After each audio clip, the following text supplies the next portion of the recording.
күндө Кыргызстанда өзгөчө абал түзүлдү. Апат келди. Экинчиден ошол корона кризиске ылайык Кыргызстаныбызга дагы экономикалык кризис келди.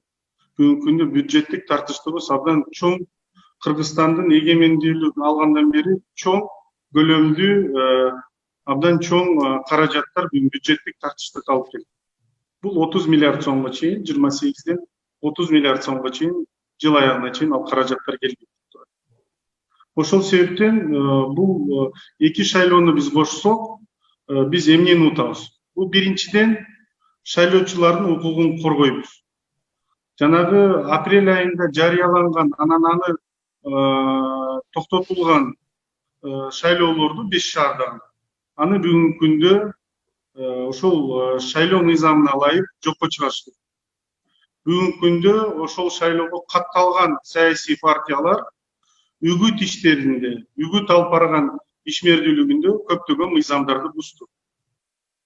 Анткени алар шайлоо процессин катышуучулар катары катталып, алар ушул жана эпидемияда өздөрүнүн символикасы менен партиясынын үгүт максатында көптөгөн иш аракеттерди жүргүздү.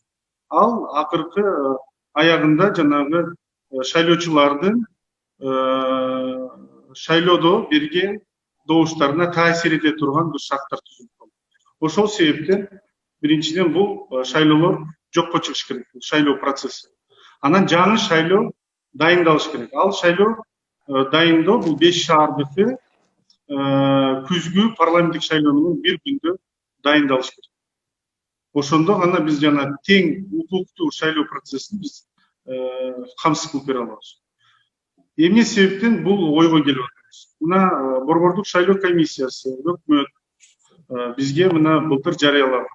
Ушул президенттик шайлоодо жарыяланган. Жана атайын электрондук урналар дагы кошумча сатып алынган, программалар чындалган, аларды алып барганга болот. Бүгүн алардын сапаты. Экинчи, бюджеттик тартыштыкты эске алып, ушу 5 шаардын шайлоосун өткізгөнгө бизде көптөгөн миллиондогон каражаттарды биз сарптап калабыз, биз үнөмдөп калабыз. Аларды биз үнөмдөп, биз ошол башка булактарга жөнөтсөк болот. Үчүнчү, бул жана форс-мажорлорду эске алып, биз тең укуктуу жанагы будан да нары кетсек болот. Кээ бир шаардык кеңештер, айылдык кеңештер, алардын шайлоо мөөнөтү ушул ноябрь айында мөөнөтү аяктаган шаарлар бар. Анын арасында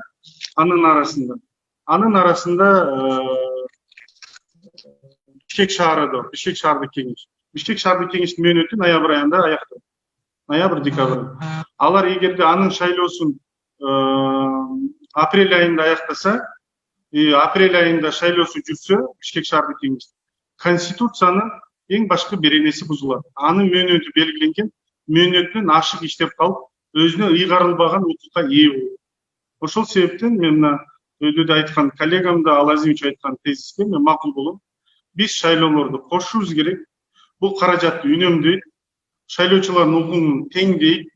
Анан ага чейин жарыяланган шайлоо процесси жокко чыгып, жаңы шайлоо дайындалыш керек. Мен оюм, позициям төмөн ушундай.